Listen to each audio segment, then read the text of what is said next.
अस्सलाम वालेकुम गाइस, नई हकायत के साथ मैं हूं आपके साथ सैयद फ़ारूक चैनल से। और चलें हकायत की तरफ चल। ज़ालिम की तौबा कबूल ना होगी।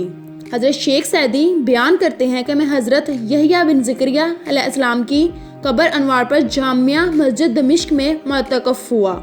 एक अरबी बादशाह जो कि अपने जुल्मों सितम में मशहूर था, वो वहाँ आया और नमाज पढ़कर अल्लाह की बारगाह में यूँ गोया हुआ कि फ़कीर व बादशाह सब इस दर के ग़ुलाम हैं जो बड़ा मालदार है। वो बादशाह फिर मुझसे गोया हुआ कि आप बुजुर्ग लगते हैं और अल्लाह से आपका तल्लक ख़ास है, मेरे लिए दुआ फरमाएं कि मुझे एक सख्त दुश्मन का सामना है, अल्लाह मुझे कामयाबी अता फरमाए।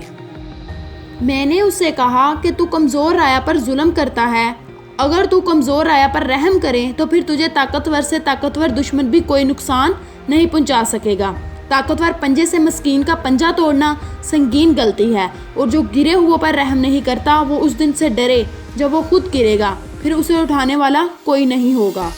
जो बुराई का बीज बोए और बुलाई की उम्मीद रखे वो अपना वक्त फजूल बर्बाद कर रहा है। कान खोल कर सुन, मखलूक से इंसाफ कर, और अगर आज तूने इंसाफ ना किया तो क़यामत के दिन तेरे साथ इंसाफ नहीं किया जाएगा।